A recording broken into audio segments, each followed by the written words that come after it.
ஸ்ரீமதே ராமானுஜாய நமக. திருக்கோளூர் பெண் பிள்ளை ரகசியத்தில் இன்றைக்கி 10வது வாக்கியம்.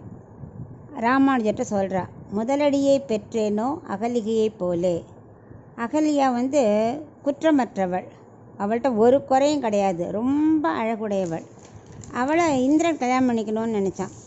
ஆனால் நாரதருக்கு ரிஷி கௌதமருக்கு தான் அவள் கல்யாணம் பண்ணி கொடுக்கணும்னு நினச்சிட்டார். அப்போது கௌதமற்ற உலகத்தை யார் ஃபஸ்ட்டு சுற்றி வராளுக்கோ அவளுக்கு அகல்யை கல்யாணம் பண்ணி கொடுக்கணும் அப்படிங்கிறார்.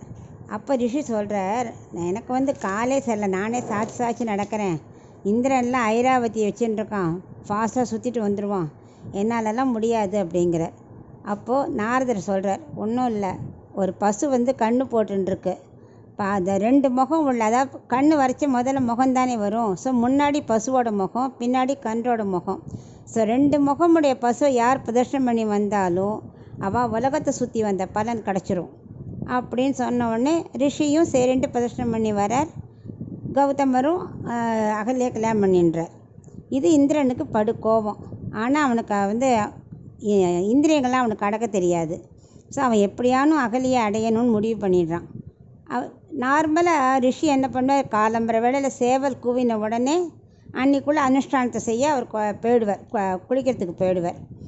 அவன் ஒரு நாள் என்ன பண்ணான், சமயம் பார்த்து சேவல் கூவுறதுக்கு முன்னாடியே தானே சேவல் மாதிரி கூவிட்டோ ரிஷி கிளம்பி போயிடுறார். இன்னும் இவ்வளோ சீக்கிரம் நிற்கிட்டு அவர் கிளம்பி போயிடுறார். அவர் உடனே இவன் என்ன பண்ணான், கௌதமர் மாதிரியே வேஷம் போட்டுண்டு தன் அகலியிட்ட தப்பாக நடந்துன்றான்.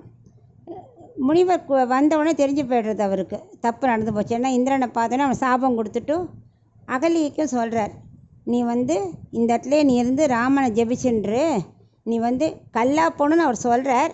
ஆக்சுவலாக அது பார்த்தா அவன் மனசை இந்திரியங்களை அடக்கி அப்படி ஒரு நிலைக்கு கொண்டு கல்லா போனான்னு சில பேர் சொல்கிறது உண்டு. நீ ராமன் நாம் ஜெபிச்சுட்டே இரு, ஒரு நாள் ராமர் வருவார், இங்கே விஸ்வாமித்திரரோட வருவார், அவரோட திருவடி பட்டு உனக்கு சாப விமோச்சனை கிடைக்கும்னு சொல்லிட்டு அவர் கிளம்பி போய்டுறார். அதே மாதிரி ஒரு தடவை ராமர் வரார். இவ அவ்வளோ மனசை கல்லாக்கின்னு இருந்தா இல்லையா. ஸோ அப்படியே தானே அஷ்டாங்க யோகத்தினால அத்தனையும் அடக்கி ஒரு மனசை நிலப்படுத்தி ராமன் நாமத்தை விடாத எத்தனை 1000 வருஷம் ஜெபிச்சா. பண்ணிகிட்டே இருந்தவொடனே அந்த கல்லாக மாறியது மட்டும் இல்லை, அப்படியே மண் துகளாக மறைஞ்சி விட்றா. அந்த குடிலுக்குள்ளேயே மண் துகளாக மாறிடுறா.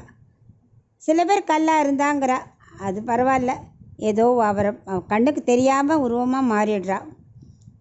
ராமர் ஒரு தடவை லக்ஷ்மணரோடையும் விஸ்வாமித்திரோடையும் இந்த பக்கம் வரும்போது இந்த ஆசிரமத்தை பார்க்குறார்.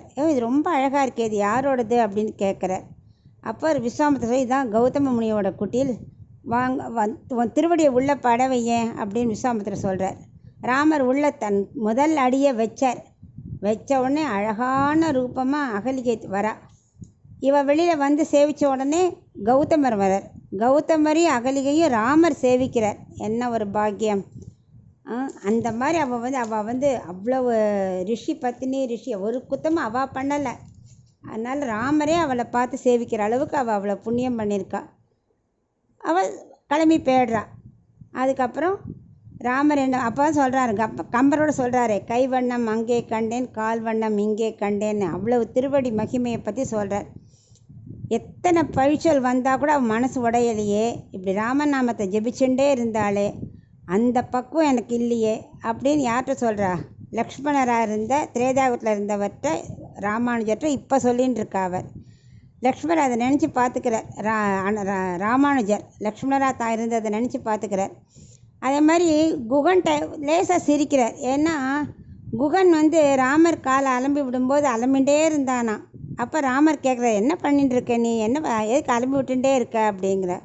இல்லை, உங்கள் பாதத்தோழி பட்டு அகலிகை சாவை மோசனம் அடைஞ்சா இல்லையா, பெண்ணாக மாறிட்டா இல்லையா மண், அது மாதிரி என்னோட ஓடமும் இங்கே பெண்ணாக மாறிடுமோ அப்படின்னு நான் பார்க்குறேன் அப்படிங்கிறத. அதை ராமானுஜர் இப்போ நினச்சி பார்த்து சிரிச்சுக்கிறாராம். அந்த சம்பவத்தெல்லாம் நினச்சி பார்த்துக்கிறார். அப்படிப்பட்ட ராமானுஜர்கிட்ட இந்த பொண்ணு சொல்கிறது, அந்த மாதிரி பாக்கியம் எனக்கு கிடைக்கலையே, முதலடியை பெற்றேனோ அகலிகையை போல, அப்படிலாம் ராமச்சந்திரமூர்த்தியோட முதலடி எனக்கு கிடைக்கலையே, அந்த பக்தி எனக்கு இல்லையே.